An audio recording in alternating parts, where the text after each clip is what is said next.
The vacuum of space shimmered with ancient starlight as the Odyssey Vanguard emerged from slipstream, its colossal hull casting a pale gleam across the dark. This was no mere patrol vessel. At nearly 3 kilometers from bow to stern, bristling with magnetic railguns and quantum torque torpedoes, it was the first Titan-class warship ever constructed by humanity.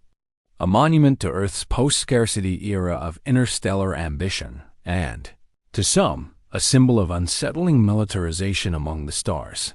A bridge of tension Captain Amina Reyes stood on the command bridge, eyes fixed on the holographic nav grid.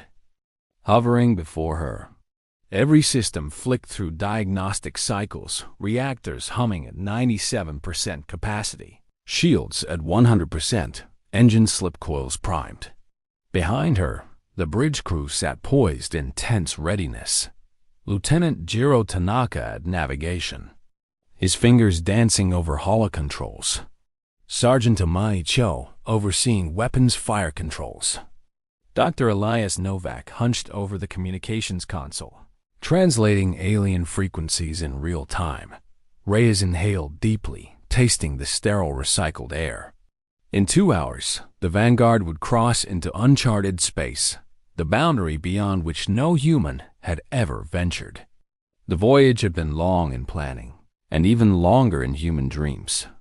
Decades of diplomatic overtures, reverse-engineered alien probes, fragile alliances with the Andari and the Silthari, yet none approached the scale of Titan-class deployment. Tonight, humanity would either announce its arrival or risk igniting the very conflicts it sought to deter. Bridge, check status. Reyes' voice was calm, measured, but threaded with steel. All systems green, Jiro replied. Slipstream disengagement in T-minus 90 seconds. Life support nominal. Chief Engineer Marquez called up from the lower tier. Comes clear, Novak confirmed. We're ready to broadcast. Reyes allowed herself a brief nod. Beyond the viewport, the stars beckoned. Here, at the edge of the mapped galaxy, the Celestial Conclave, an ancient alliance of 72 species, extended its invisible web of treaties. Humanity, latecomers by millennia, had finally been granted a provisional observer seat. But no seed of peace had yet been sown. Crossing the threshold, Slipstream disengaged. Jiro announced, and with a soft shudder the Vanguard lurched back into real space. Time seemed to stretch. Every sensor lit up. Radiation flares, subspace eddies, distant suns refracted by gravitational lensing. For a heartbeat, the bridge was silent. Then, at the far edge of sensor range, an anomaly bloomed. A rippling distortion of space, like ripples on a pond far below. An energy signature flared so vast it threatened to overload the scanners. Captain, you'll want to see this, Serena Liu intoned, voice betraying excitement. Novak's fingers flew over his console as he parsed the readings. Unknown. Energy matrix. Captain. No known propulsion. Object size estimate. 2 kilometers in diameter, possibly larger. Emission spectra.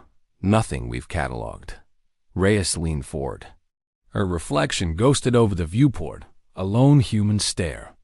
Against a universal canvas. Put us on interior scans, she ordered. Bring every spectrometer, every grav wave detector online. Her gaze returned to the anomaly. Let's see who or what is waiting. 10 minutes later, the Vanguard glided to a hover 1,000 kilometers from the distortion. The bridge view screen flickered, revealing an object unlike any terraforming arc or science vessel in human memory. It was an arcology of living metal, its surface etched with flowing glyphs that glowed in shifting iridescence, jade, violet, and obsidian black. Massive orbital rings encircled it, each pulsating with power, looks, alive. Sergeant Cho muttered beside Reyes. Her hand hovered above the override panel, a silent reminder that this wasn't a diplomatic corvette, but the galaxy's deadliest warship. Reyes' jaw tightened. We observe, we don't provoke. All armaments to standby. She tapped the hailing frequency icon, initiating the universal beacon. The screen flared as audio channels opened in every known alien dialect. The first word for 30 agonizing seconds. There was only static. The bridge crew exchanged cautious glances. Time itself seemed to stretch under the weight of expectation. Then, slowly, the static resolved into a single note, a low, resonant hum that pulsed like a heartbeat. Dr. Novak hunched closer to his console, adjusting filters. The hum separated into harmonics, coalescing into discernible syllables. They're speaking, but it's tonal, musical, almost. Can you translate? Reyes asked. Working on it. I've got fragments. Novak's brow furrowed as symbols flickered on his hollow display. Message reads, "You are come. We have watched. Speak purpose, or be as prey." A hush fell. The phrase "be as prey" rippled through the bridge like a warning shot. The Isver, if that was who they were, did not greet newcomers with honeyed flattery. Reyes steadied her voice. "This is Captain Amina Reyes of the United Earth Fleet. We come in peace. Humanity seeks exchange knowledge, culture, defense against the predators of the void." Behind her, a chorus of clicks and tonal echoes responded, translated by Novak into human speech. Peace is a path. Trust is a bridge. Show us your hand, and we shall know your heart. Rhea's heart pounded in her ears. Hundreds of lives of Earth's future rested on her next words. The Vanguard's weapons thrummed and idle, as ready for ritual as for war. She took a breath.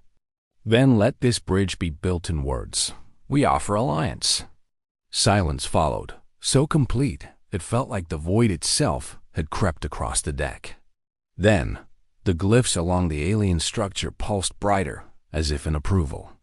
A single vessel, detached from the Ark City, a sleek cruiser of pearlescent alloy, its prow slicing the starfield as it drifted toward the Vanguard. "Commander, safety protocols on," Reyes ordered softly. "And prepare the welcome party." As the cruiser's docking collar aligned with the Vanguard's lateral port, Captain Reyes felt the weight of history shift. Beyond the viewport, two souls, human and Isver, would meet at an airlock threshold for the very first time. What followed could bind the galaxy together, or tear it asunder. In that charged moment, the Odyssey Vanguard was more than a warship. It was humanity's promise that, even among titans and predators, compassion might still endure. And with the hiss of magnetic clamps and the low thrum of life support equalizing, the first chapter of a new cosmic saga truly began. The Pact of Starlight 1. Boarding Celestis Prima. The airlock cycled open with a soft hiss, and Captain Reyes led her envoy into the arterial passage of the Ark City. Bioluminescent veins in the walls pulsed gently, casting shifting patterns on polished crystalline floors. Each footstep echoed, as if the very structure listened to their arrival. Ambassador Shatari awaited them at the far end, framed by a pair of soaring archways carved from living crystal. Her tall, lithe form was draped in robes that shimmered with opalescent light, an Isver sign of high diplomacy. Beside her, Lieutenant Archivist Nolamir stood clutching a data codex, its surface inscribed with fractal glyphs. "Children of Terra," Shatari intoned, her voice a perfect harmonic blend. "Celestis Prime welcomes you in peace, Doctor." Elias Novak stepped forward, offering a delicate sphere of compressed atmosphere, an Earth gift designed to bloom into breathable air for any ecology. The sphere unfurled into a soft cloud around the Isver delegation, producing a faint scent of rain and wildflowers. Shatari's bioluminescent patterns shifted in appreciation. "Your offering honors us," she replied. "May our worlds learn to breathe together." 2. The Crystal Council chamber. The chamber they entered was vast, an amphitheater hewn from a single geode. its walls refracting light into kaleidoscopic spectrums. Floating platforms carried delegates from 72 conclave species, each seated in concentric rings around a central dais. At its center hovered a holographic projection of the galaxy, marked with every member world's territory. Captain Reyes and her team ascended to the dais. Emissary Luisa Ortega unrolled a transparent scroll, its data stream weaving the story of humanity's rise, from the rifts of Earth's wars to the forging of the Titan-class warship, built to safeguard, not to subjugate. As the scroll's light danced across the chamber, murmurs rippled through the delegates, a fusion of curiosity, skepticism, and hope. When the projection shifted to highlight the Dark Maw's encroaching frontier, a hush fell. The Dark Maw, an ancient coalition of predator races, had devoured countless civilizations. The Conclave's unity had held them at bay for centuries, but whispers of new incursions had grown louder. Ortega's voice rang clear. Humanity stands ready to bolster the Conclave's defenses. We propose a joint Titanic fleet. Your technology, our warships, and combined strategic command. She activated a hollow schematic of a co-flagship, half ISVR design, half Titan class. Together, we can create a bulwark against the Dark Maws. Advance. 3. The test of trust. Not all delegates greeted the proposal warmly. Ambassador Orcs of the Critheri, a reptilian species long wary of newcomers, rose with a rasp. Your Titan-class vessels could conquer the Conclave in a matter of hours, he hissed. Why should we trust humans with such power? Reyes met his gaze steadily. Because we are not conquerors. On Earth, we learned that might without empathy breeds only ruin. Our warship escorted refugee convoys from the Andori collapse. We defended Siltheri scholars from pirate raiders. Let our deeds speak for our intentions.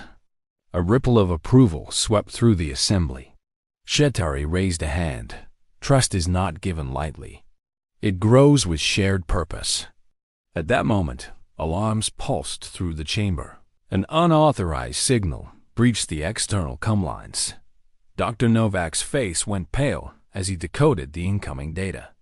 Captain, it's a distress beacon from the rimward gate of Celestis Prime. A craft under attack, human in design. Gasps echoed. Had the Dark Maw infiltrated so close? Reyes' heart thundered.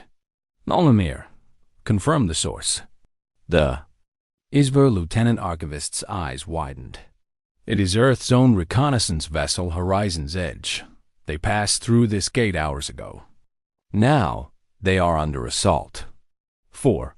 The Crucible of Alliance. Without hesitation, Reyes signaled to her bridge across subspace.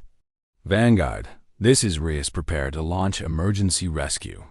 All defensive armaments to escort mode. The chamber's delegates exchanged anxious glances. Shatari nodded to Ortiz, the Conclave's Grand Marshal. In a rare move, he deactivated the perimeter shields obstructing the rimward gate. A corridor of violet energy snapped open in the chamber floor, a direct link to space. Reyes turned back to the assembly. If our alliance is to hold, it must be forged in action, not words. Allow us to prove ourselves. A chorus of assent rose. With the ISVR Council's blessing, the Vanguard shuttles, accompanied by Celestis Prime fighters, streaked into the void. 5. Sealing the Covenant. Hours later, the Horizon's Edge limped back into orbit, its hull scarred but its crew intact. Survivors spoke of a Dark Maw ambush, swift, brutal, but repelled by the combined human ISVR force. In the aftermath, forged metals still hot, Reyes and Shatari returned to the crystal chamber. There, under the refracted light, they affixed their seals to the holographic treaty, the Pact of Starlight. We, the united species of Earth and Celestis Prime, pledge our vessels, our wisdom, and our hearts to the defense of all free worlds. So long as darkness stirs at the galaxy's edge, let this covenant stand as a beacon of hope. As the seals glowed into permanence, delegates from the conclave rose in unison. Across 72 species, a single word translated in every tongue filled the chamber: hope. Outside, the Odyssey Vanguard and Celestis Prime's crystalline arc city floated side by side, twin sentinels, against the encroaching void. In the deep silence of space, their alliance shone brighter than any star, heralding a new age where unity, not conquest, would shape the destiny of the galaxy.